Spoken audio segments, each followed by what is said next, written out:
हिना। हिना सिर्फ 20 साल की है अभी इसे पढ़ने दो, कुछ करने दो, फिर सही समय आने पर वो शादी भी कर लेगी। इतनी जल्दी क्या है? तो क्या उसे सारी जिंदगी घर में ही बिठा के रखना है? देखो ऐसा है, उसके अच्छे बुरे का पता है मुझे। तुम एक काम करो, लड़के वाले को सुबह मना कर दो।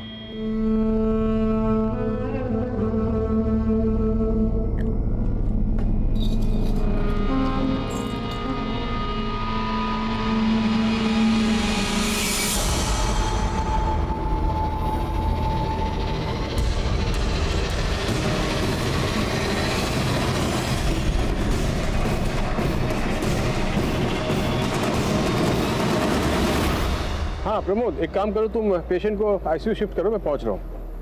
नहीं, नथिंग टू वरी, मैं पहुंच रहा हूँ, ठीक है? तू नाश्ता कर, शायद बिजली विभाग वाले लोग आए होंगे, मैं देखती हूँ।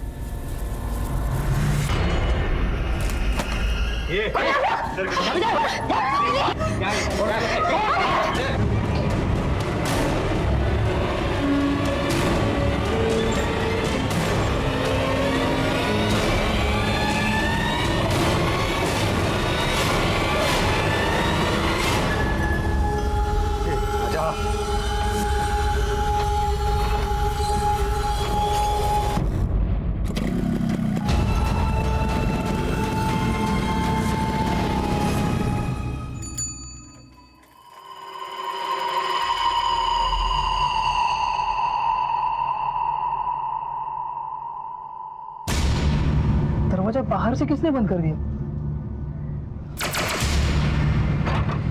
दीदी!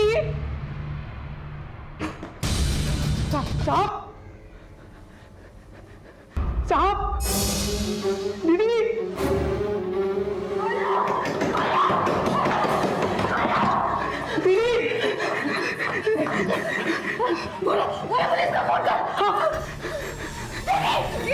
Hello hello police station, hello. हाँ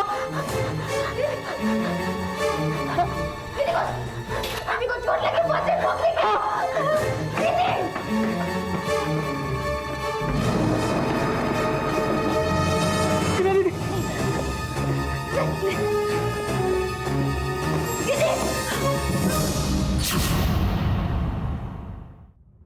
एक घर जहां हर तरफ हंसी और मुस्कान खिल रही थी, वहीं कई राज भी पल रहे थे।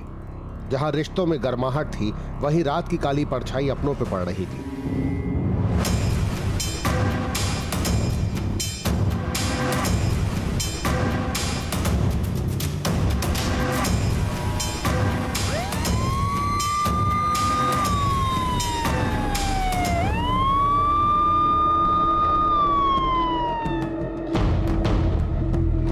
सर, ये डॉक्टर अमित कुलश्रेष्ठा जबलपुर के बहुत बड़े डॉक्टर थे।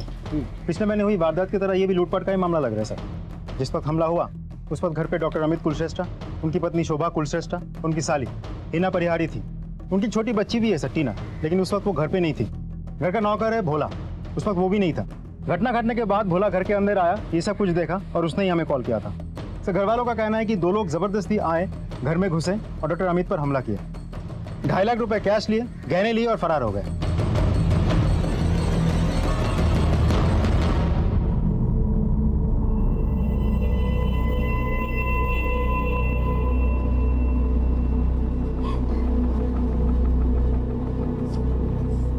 बोला पानी लेकर आओ।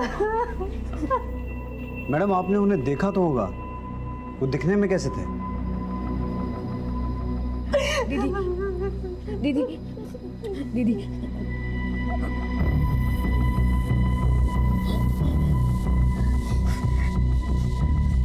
पता नहीं सर, उन लोगों ने हेलमेट पहना हुआ था, काला चश्मा था आंखों में और बाकी चेहरा गमछे से ढका हुआ था। मेरे सामने आपने बिना देखे ऐसे कैसे दरवाजा खोल दिया? सर, हमारे घर में कुछ दिनों से मीटर में कुछ प्रॉब्लम आ रही थी, तो हमने बिजली विभाग में फोन करके कुछ लोगों को बुलाया था। मुझे लगा वही लोग हैं, इसलिए मैंने पीप होल से देखे हुए नहीं दरवाजा खोल दिया। और जैसे मैंने दरवाजा खोला, उसने मुझे धक्का दिया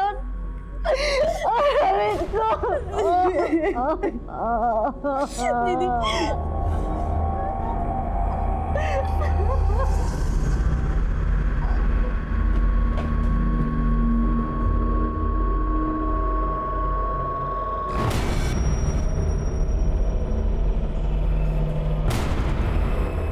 सर बड़ी अजीब बात है, घर में रॉबरी हुई है लेकिन सामान तो कुछ भी बिखरा हुआ नहीं है, सब कुछ ठीक ठाक है। इसका मतलब है रॉबरी करने वालों को सिर्फ कैश और गहनों से ही मतलब था। जब ये सब हुआ तुम यही थे ना?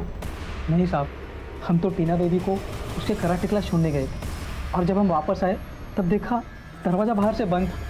हमने दरवाज़ा खोला, अंदर देखा पूरा खून खून था और हमारे डॉक्टर साहब खून में लथपथ पड़े थे और उन लोग जाते जाते हमारी मैडम और हिना दीदी को बाथरूम में बंद करके चले गए।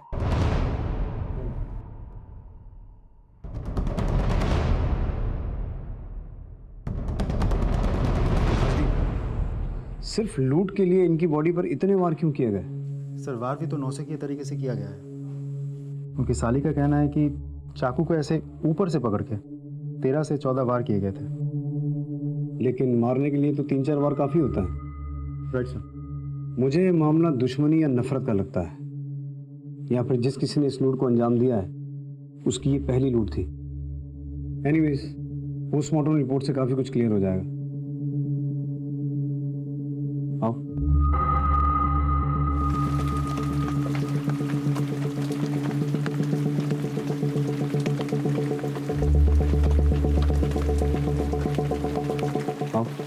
आओ।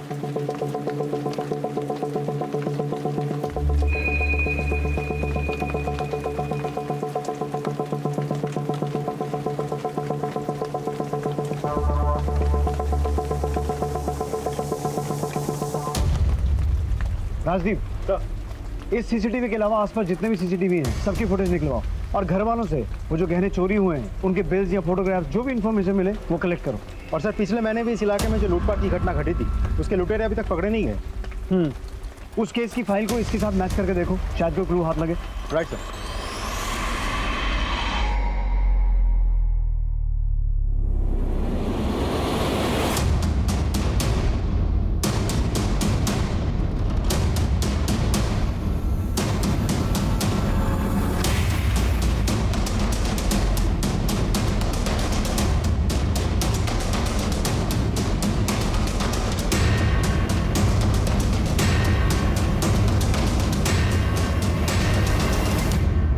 राजदीप सर इस बाइक के नंबर से पता लगाओ ये बाइक किसके नाम पर रजिस्टर्ड है, और इस दूसरे क्लिप में जो पान वाला नजर आ रहा है उससे कुछ इन्फॉर्मेशन निकालो। Okay sir. सर, ये उन चोरी हुए गहनों के फोटोज। इन्हें सभी ज्वेलर्स के पास सर्कुलेट करवाओ और उन्हें कहो कि अगर कोई इन्हें बेचने की कोशिश करे तो तुरंत हमें इन्फॉर्म करें। सर,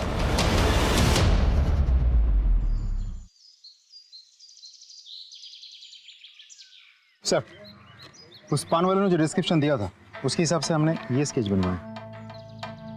ये आदमी उनमें से नहीं है जिन्होंने पिछले महीने की लूट की वारदात को अंजाम दिया था। ये देखो। हाँ सर, ये तो अलग आदमी है और इसकी हाइट लगभग 5'8", 5'9" के आसपास होनी चाहिए, जबकि पिछली लूट में शामिल इन लोगों की हाइट 5'5" के करीब थी। तो सर ऐसा भी तो हो सकता है कि उसी ग्रुप के बाकी के लोग हों। हो सकता है। इसे सभी पुलिस स्टेशन में सर्कुलेट करवाओ। जी सर। सर वो लोग जो बाइक लेकर आए थे वो किसी सुनील जोशी का नाम पर रजिस्टर है। सुनील जोशी? बुलाओ सर। सर आओ।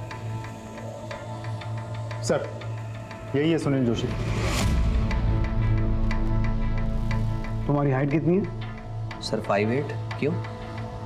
बैठो, तसल्ली से बात करते हैं।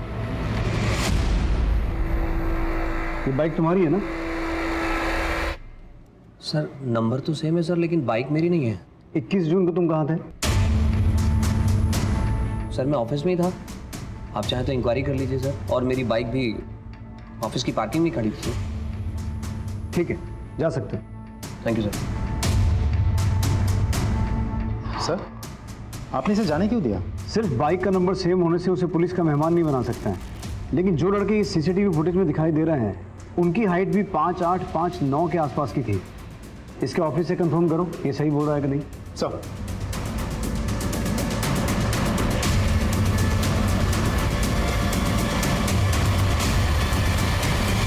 सर मैंने चेक किया, सुनील सही कह रहा है, वो ऑफिस में ही था और उसकी बाइक भी पार्किंग। ये कौन है?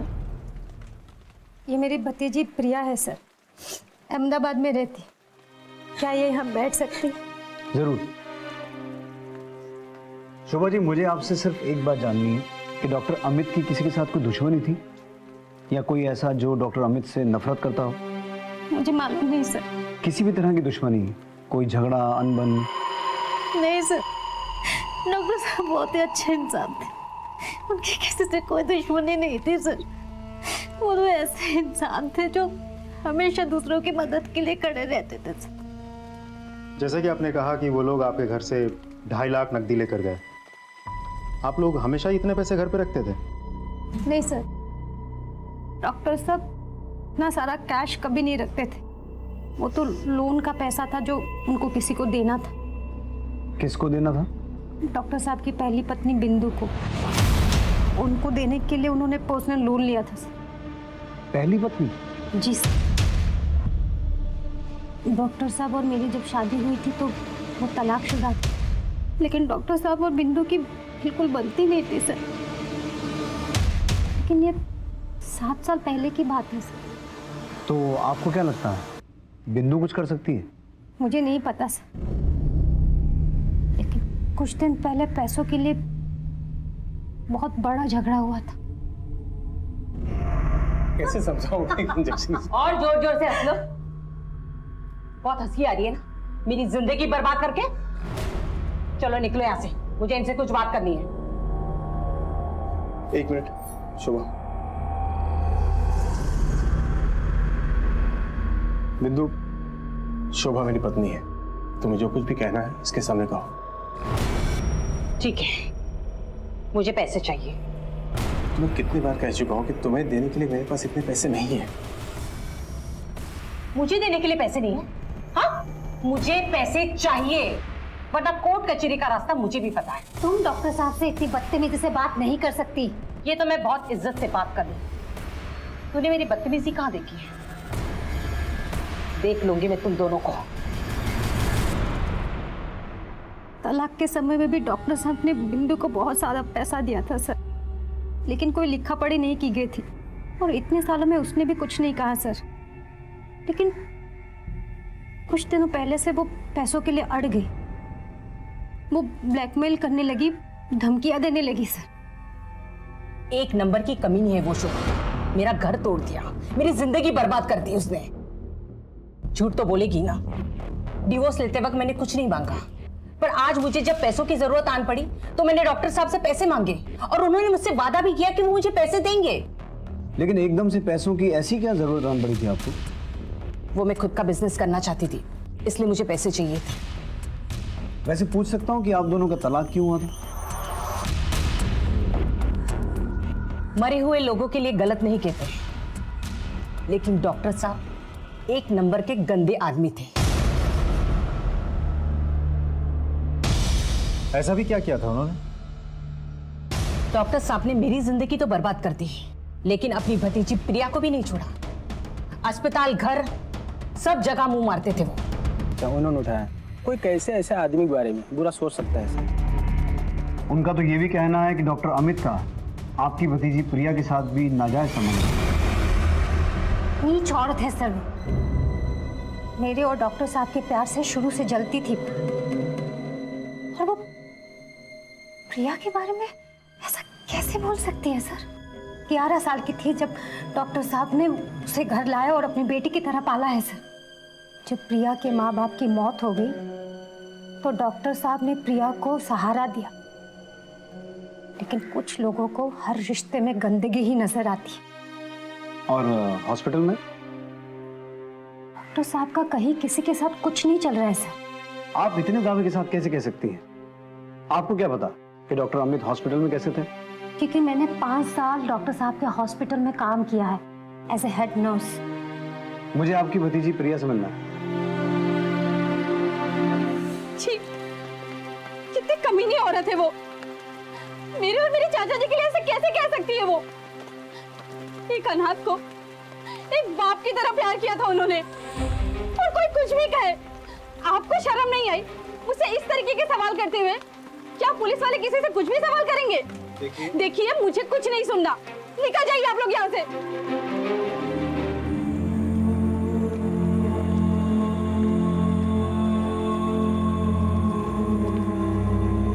इन्फॉर्मेशन हाथ लगी है? सर हम पूरी कोशिश कर रहे हैं। सर, ये डॉक्टर अमित की postmortem report. Sir doctor Amit के गले और सीने पे 13 वार किए गए थे, लेकिन पोस्टमार्टम रिपोर्ट में डॉक्टर ने यह मेंशन किया है कि शुरुआत के 3 या 4 वार में ही डॉक्टर अमित मर गए थे, फिर भी वो उसे मारता रहा। अब तो मुझे पक्का यकीन है ये लूट के लिए किया गया कत्ल नहीं था। कोई तो है जो डॉक्टर अमित से नफरत करता है। इसे लूट की शक्ल देने की कोशिश तो की गई है, लेकिन असली मकसद डॉक्टर अमित की हत्या ही थी। सर, एक और बात, हिना ने हमसे कहा था कि उसने उस दिन बिजली विभाग में कॉल किया था, लेकिन हमारे इंक्वायरी के हिसाब से डॉक्टर अमित के घर की कोई भी कंप्लेंट बिजली विभाग में दर्ज ही नहीं। और हिना के कॉल रिकॉर्ड्स के हिसाब से भी उसने बिजली विभाग में कॉल किया ही नहीं था। तुमने बताया था कि तुमने बिजली विभाग में शिकायत दर्ज करवाई थी और वहां से कोई आने वाला था, लेकिन जब हमने पता किया तो वहां तो ऐसी कोई शिकायत दर्ज ही नहीं हुई है। क्या तूने बिजली विभाग में शिकायत नहीं की? बोलो।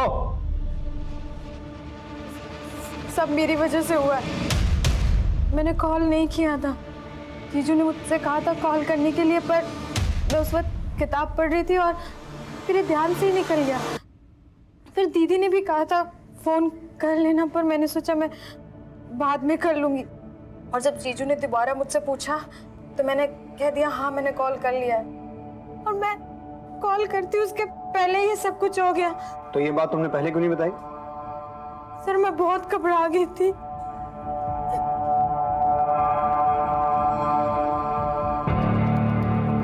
सर, आपको हिना के बात पर यकीन है? जेन्युइन मिस्टेक थी। कई बार लोग बाग काम को टाल देते हैं, लेकिन जिस किसी ने किया है वो ये बात अच्छे तरीके से जानता था कि डॉक्टर अमित ने बिजली डिपार्टमेंट के लोगों को घर बुलाया है, और वो ये भी जानता था कि डॉक्टर अमित को लोन के पैसे मिलने वाले थे। वो या तो कोई करीबी है या किसी करीबी के संपर्क में है, क्योंकि वो इस घर की पूरी ज्योग्राफी जानता था।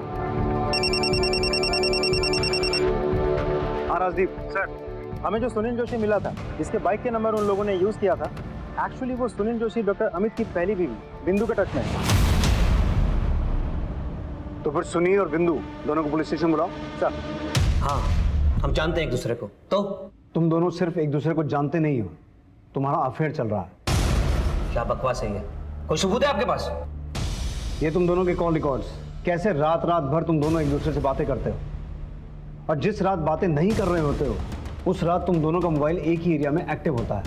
इसके अलावा और भी सबूत लाके दे सकते हैं। हाँ, हमारा अफेयर चल रहा है। मेरा डिवोर्स हो चुका है, तो मैं कुछ भी कर सकती हूँ, लेकिन डॉक्टर साहब के कत्ल से हमारा क्या लेना देना? लेना देना है बाइक का सेम नंबर होना, डॉक्टर अमित के घर में 2.5 लाख रुपए कैश का होना, और वो पैसा आपको चाहिए था। साथ ही साथ लाखों की ज्वेलरी की लूट हुई है, और जिस तरीके से डॉक्टर अमित का कत्ल हुआ है ना, वो बदले की भावना की ओर इशारा करता है। और आप तो डॉक्टर अमित से काफी नफरत करती थी ना, और वो पैसा आपको अपने बिजनेस के लिए नहीं, सुनील के बिजनेस के लिए चाहिए था। इसलिए जैसे ही आपको पता चला कि डॉक्टर अमित के घर में लोन का पैसा आ गया है, आपने दिन दहाड़े उनके घर में घुसकर उनका कत्ल किया, और साथ ही साथ वो कैश और वो ज्वेलरी लूट ली। डॉक्टर अमित को मैं क्यों मारूंगी, जब वो खुशी से मुझे पैसे देने के लिए तैयार थे? बिंदु जी, ये भी तो हो सकता है कि उन्होंने आपको टालने के लिए पहले हाँ बोल दी हो और बाद में उनका मन बदल गया, और जब आपको ये बात पता चली तो आपने गुस्से में आकर ना सिर्फ उनका कत्ल किया, बल्कि वो कैश और ज्वेलरी लेकर वहां से फरार हो गए। मैंने सब कुछ नहीं किया, और ये बकवास अपने पास रखी, समझे? इंस्पेक्टर साहब, आप बिना किसी सबूत के इन्हें हाथ नहीं लगा सकते। हम क्या क्या कर सकते हैं आपको अंदाजा भी नहीं है। ठीक है, पहले सबूत लेके आइए, बाद में जो करना है वो कीजिए। चलिए। सर, जब आपको पहले से डाउट था कि सुनील और बिंदु ने ये सब कुछ किया होगा, तो आपने उन्हें जाने क्यों दिया? सर, रिमांड में लेते सारा सच उगल देता। राजदीप, तुमने कभी शतरंज खेली है? जी सर।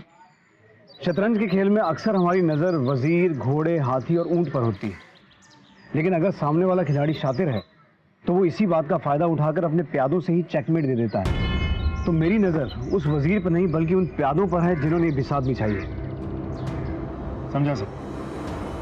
जिस किसी ने डॉक्टर अमित का मर्डर किया है वो सुनील और बिंदु के संबंध के बारे में बहुत अच्छे से जानता था। उसने बड़ी चालाकी से सुनील की बाइक को वजीर बनाकर हमारे सामने खड़ा किया और पीछे से अपनी चाल चल गया। डॉक्टर अमित के घर लोन के पैसे रखे हुए थे, उनके घर बिजली विभाग से लोग आने वाले थे। ये सब कुछ इत्तेफाक नहीं हो सकता, ये एक जाल है जो बड़ी चालाकी से बुना गया है। सर, सर मैंने चोरी की ज्वेलरी की सारी पिक्चर सारे सुनार में डिस्ट्रीब्यूट कर दी थी, इनकेस कोई उसे बेचने आए। तो आज जबलपुर के बाहर के एक शॉप से मुझे कॉल आया है, कल कोई वहाँ इस ईयरिंग सेट को बेचने गया था। वो सुनार ने इन बालियों को पहचान लिया और उसने उस आदमी से ये कहा कि वो चोरी का सामान अपने शॉप में नहीं खरीदता क्योंकि वहाँ पे सीसीटीवी कैमराज लगे हैं। और उस सुनार ने उस आदमी को आज शाम को अपने घर के बाहर बुलाया है। Very good.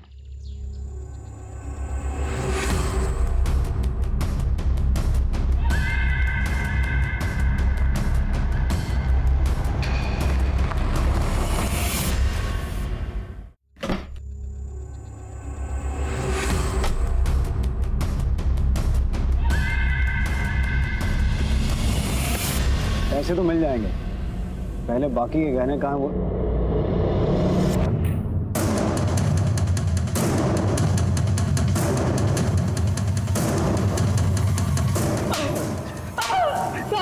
मैंने कुछ नहीं किया, मैंने कुछ नहीं किया। बोल, सच बोल। हाँ बता दो सब। उस दिन जब कांड हुआ तो हिना दीदी ने कहा hello hello police station, hello. हाँ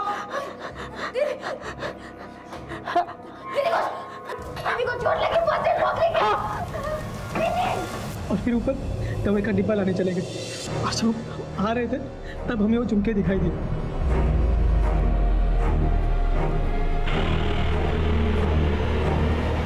साहब हमें झुमके मीम साहब के कमरे में मिले।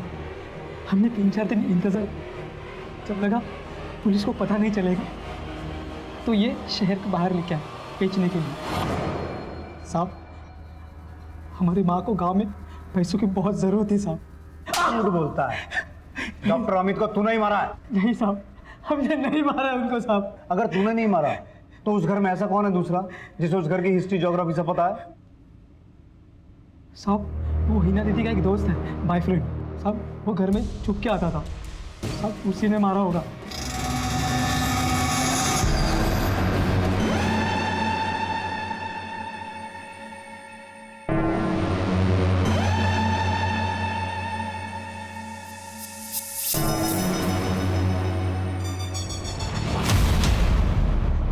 साहब वही लड़का उसके अगले दिन भी आया था दोपहर में डॉक्टर साहब से मिलने।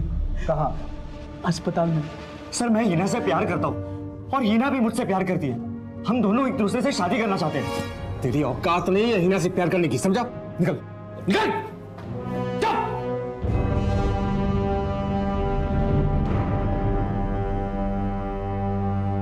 उसके अगले दिन तो पूरा कांड हो गया। लेकिन हॉस्पिटल में तो हमें इस झगड़े के बारे में किसी ने कुछ नहीं बताया। साहब जब ये झगड़ा हुआ तब डॉक्टर साहब के केबिन में मेरे सिवा और कोई नहीं था। तो तू अभी तक चुप क्यों बैठा था? साहब हमें तो लगा डाका पड़ा है, पर आप लोग हमें उठा रहे, इसलिए जो देखा सब बता दिया साहब।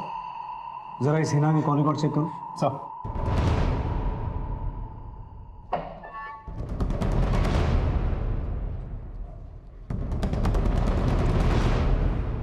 सर हो सकता है भोला सही कह रहा हो, क्योंकि हिना अक्सर ध्रुव नाम के एक लड़के के साथ फोन पे बात किया करती थी और उस दिन भी हिना ने ध्रुव के मोबाइल पे फोन किया था, बिजली विभाग में नहीं। और जिस दिन डॉक्टर अमित के घर पे हमला हुआ उस दिन इस ध्रुव के मोबाइल के लोकेशन डॉक्टर अमित के घर का ही है। सर आप बताएंगे हिना को यहाँ क्यों बुलाया है? हम कुछ नहीं बताएंगे, अब जो भी बताएगी वो हिना बताएगी। बोलो हिना। 21 जून को तुमने बिजली विभाग में फोन नहीं किया था, बल्कि तुमने किसी और को फोन करके अपने घर बुलाया था। किसे फोन किया था?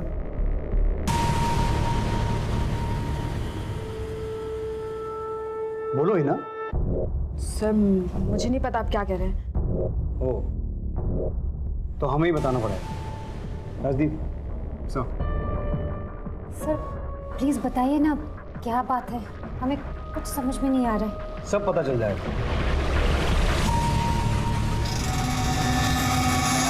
ध्रुव ये कौन है सर? जैसा कि हिना ने बताया ये ध्रुव है, हिना का बॉयफ्रेंड। 21 जून को हिना ने ध्रुव को फोन करके अपने घर बुलाया था। यार तेरा जीजू तो मेरी मानने वाला है नहीं, ऊपर से मुझे बेइज्जत करके भी निकाल दिया। मैंने तो तुम्हें कहा था ना जीजू से बात करके कुछ नहीं होगा। अच्छा ऐसा करो, दीदी घर पर ही हैं, तुम उनसे आके बात कर लो, वो मान जाएंगे। पता नहीं तेरे चक्कर में और कितने पापड़ बेलने पड़ेंगे। थी वो मैंने ध्रुव को घर पे बुलाने के लिए कॉल किया था, आपसे मिलवाने के लिए, पर मुझे पता नहीं था कि उस दिन सेकंड सैटरडे जीजू हॉस्पिटल लेट जाएंगे और ये सब हो गया। जी सर, मैं हिना की जीजू से बात करने के लिए हॉस्पिटल गया था, जहां डॉक्टर अमित ने धक्के मार के तुझे अपने कैबिन से बाहर निकाल दिया। जी बिल्कुल। तो तुझे गुस्सा तो आया होगा। आया था सर, पर उतना भी नहीं जितना कि आप लोग सोच रहे हैं। सर अगर आपको ये लगता है कि गुस्से में आके मैंने उनका मर्डर किया तो आप गलत है। सर मैं सिर्फ हिना से शादी करना चाहता था, इसलिए उसकी बहन को मिलना मैं उसके घर गया था, बस। क्या हुआ आंटी? आपको पता नहीं डॉक्टर अमित का खून हो गया है, पैसे जेवर सब लेके चले गए। मेरी हिम्मत ही नहीं हुई सर, मैं डर गया, इसलिए बाहर से ही निकल गया। राजदीप सर, कहानियां अच्छी बनाता है, लेकिन ये नहीं जानता कि पुलिस वाले कहानियों से बहलते नहीं हैं। इसे इसी लॉकअप में रखो। सर प्लीज मेरी बात सुनिए। लेकिन वो पक्के तौर पर ये नहीं कह सकती थी कि कत्ल में इन चारों में से किसी एक का हाथ है या फिर कोई और है जिसने डॉक्टर अमित को मारा था। इस बीच में पुलिस के पास एक खबर आई। हेलो सर, पिछले महीने हुए लूट के आरोपी पकड़े गए हैं। आज शाम तक हमारी दूसरी टीम उन्हें थाने ले आएगी। ओके सर, पिछले लूट के आरोपी पकड़े गए हैं।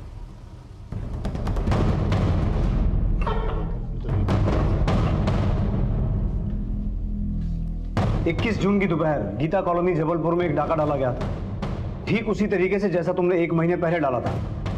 इन लोगों ने भी हेलमेट पहने हुए थे, सनग्लासेस चढ़ाए हुए थे और चेहरे पे गमछा बांधा हुआ था। जी नहीं साहब, उस लूट में लोगों ने हमें मार मार के हमारा हेलमेट तोड़ दिया और हमारा चेहरा देख लिया। स्केच देखो, तुम्हारे ग्रुप का आदमी है ये? जी नहीं साहब, ये मेरे गिरोह का नहीं है। हम कैसे मानने कि तू सच बोल रहा है? हो सकता है तो अपने साथी को बचाने की कोशिश कर रहा। जी नहीं साहब, हम उस लूट के बाद जबलपुर से बाहर चले गए थे और रायपुर में हम अंडरग्राउंड हो गए। सर, हमने अपनी पूछताछ वेरीफाई किया है, ये सही कह रहा है। Suspect number 1 Sunil Joshi. Doctor Amit के घर जो लूट हुई थी और उस लूट में जो बाइक इस्तेमाल हुई थी, उस बाइक का नंबर इसकी बाइक से मैच करता है। सस्पेक्ट नंबर 2 बिंदु, इसे डॉक्टर अमित से लोन के पैसे चाहिए थे। सस्पेक्ट नंबर 3 भोला, ये सोने के झुमके बेचता हुआ पकड़ा गया। राजदीप, एक ही तरह की 2 वारदातें हुई हैं और दोनों का मोडस ऑपरेंडी ऑलमोस्ट सेम है। पिछले महीने जो वारदात हुई थी उसके दोनों एक्यूज्ड हमारी हिरासत में हैं, लेकिन उनका कहना है कि डॉक्टर अमित के घर जिन लोगों ने वो वारदात को अंजाम दिया वो इनके गैंग के नहीं है, और जिन लोगों ने डॉक्टर अमित के घर हुई लूट को अंजाम दिया था वो पान वाले से डॉक्टर अमित के घर का एड्रेस पूछ रहे थे। आखिर ये माजरा क्या है? तुम बाइक लाए हो? Yes sir. चलो।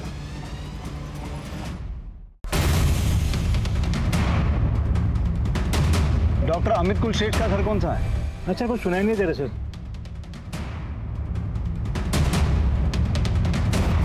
डॉक्टर अमित कुलश्रेष्ठ का घर कौन सा है? आगे।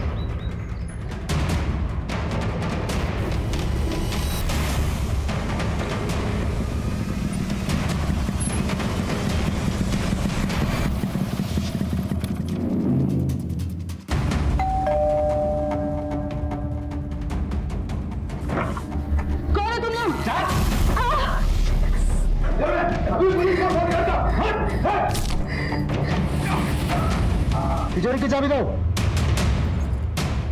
स्टॉप। राजदीप, तुम्हें कैसे पता कि तिजोरी ऊपर है? सर, कितनी बार तो आ चुके हैं हम। स्टार्ट, जाओ। तुम दोनों इधर आओ, इधर आओ।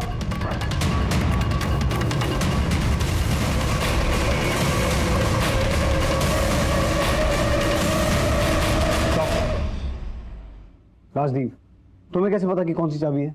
सर, कौन सी ये तो नहीं पता, एक एक करके सब ट्राई करते हैं। राइट। इस तिजोरी को फोरेंसिक जांच के लिए भिजवाओ और ये पता लगवाओ कि क्या इस तिजोरी को बार बार गलत चाबी लगा के खोलने की कोशिश की गई थी। Sir, continue.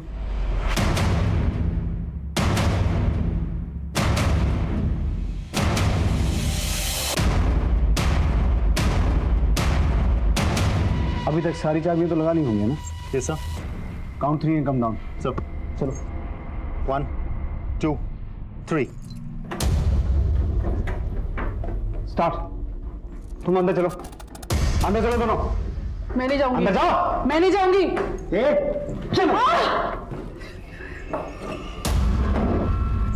Stop. Sorry to bother you, लेकिन ये रिक्रिएशन हमारे लिए बहुत जरूरी था। Thank you. आ जाओ।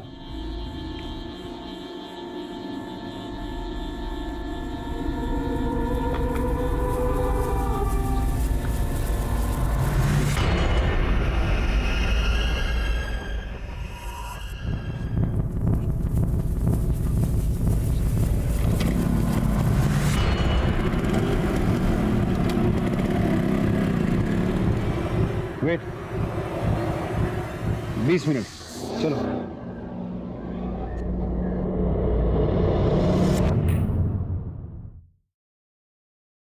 सर, तिजोरी की फॉरेंसिक रिपोर्ट आ गई है।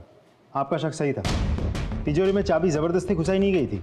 मतलब उन लुटेरों को पता था कि सही चाबी कौन सी है। हमारी एक्सरसाइज के हिसाब से हमें उस वारदात को अंजाम देने में 20 मिनट लगे थे, जबकि सीसीटीवी फुटेज के हिसाब से लुटेरे 13 मिनट में अपना काम करके वहां से निकल गए थे। राजदीप, हमने इन सब से बात की। बिंदु और सुनील का कहना है कि उन्हें घर के अंदर का कुछ नहीं पता था। वही ध्रुव का भी कहना है कि उसे घर के अंदर की पूरी जानकारी नहीं थी। हालांकि मुझे इसकी बात पर पूरा यकीन नहीं है। अब बचे ये चारों जो घर से अच्छी तरह से वाकिफ थे। ये कांड इनमें से किसी ने किया है या करवाया है। Good news sir. सर, ये रहे शोभा और प्रिया के कॉल रिकॉर्ड्स। शोभा लगातार प्रिया के टच में थी, लेकिन मर्डर के 2 दिन पहले से प्रिया का फोन बंद था। लेकिन इस नंबर से शोभा को लगातार कॉल्स आ रहे थे। ये नंबर यहीं जबलपुर में बेड़ा घाट के पास एक होटल का है। और सर 3 दिन बाद प्रिया का फोन यहाँ जबलपुर में ऑन हुआ। Very interesting. चलो होटल।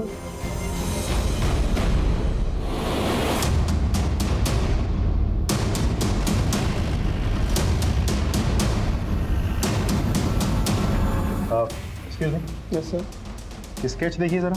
ये आदमी आपके होटल में आया था? सर, यहाँ इतने लोग आते हैं, सबका चेहरा याद रखना मुश्किल है। तो फिर ये बताइए कि आपके होटल से बार बार फोन क्यों किया जा रहा था? ये आपके होटल का नंबर है ना? हाँ सर, हमारे होटल का नंबर है। तो जरा चेक कीजिए, इतने सारे कॉल्स किसने किए? सर, रूम नंबर 301 कोई लेडी थी, प्रिया मेहता।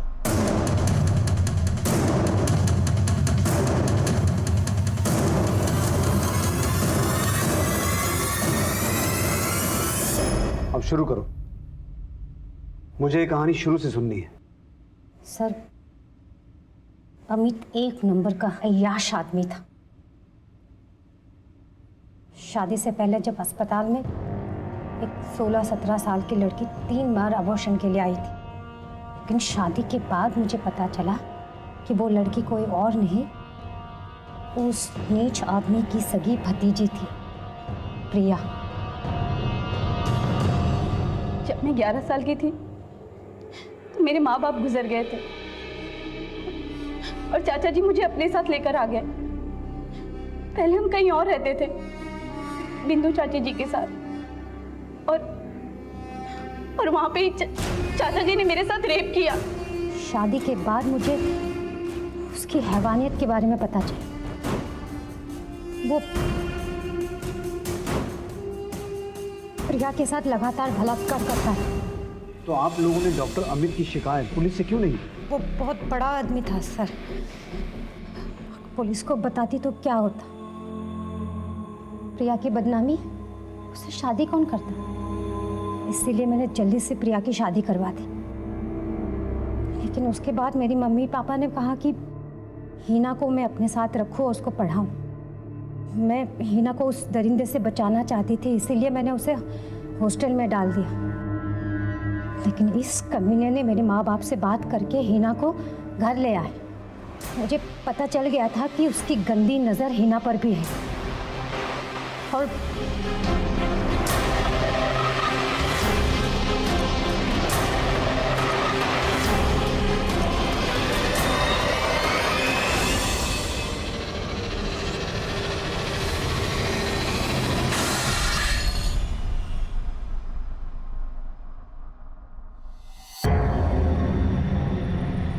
शोभा चाची ने मुझे कॉल करके बताया कि चाचा जी की बुरी नज़र अब हीना के ऊपर है, इसीलिए मैंने सारी बात अपने पति को बता दी और उन्होंने अपनी 2 दोस्तों के साथ मिलकर उस दरिंदे को मार दिया। मुझे कोई दुख नहीं है उसको मारने का, लेकिन आपने उन्हें मारकर ना सिर्फ अपनी प्रिया की बल्कि अपनी बेटी की भी जिंदगी बर्बाद कर दी। शोभा और प्रिया के बयान पे पुलिस ने उन दोनों अपराधियों दिलीप शर्मा और मनोज कुमार जिन्होंने डॉक्टर अमित का खून किया था को अपनी हिरासत में ले लिया और अब शोभा और प्रिया भी सलाखों के पीछे थे।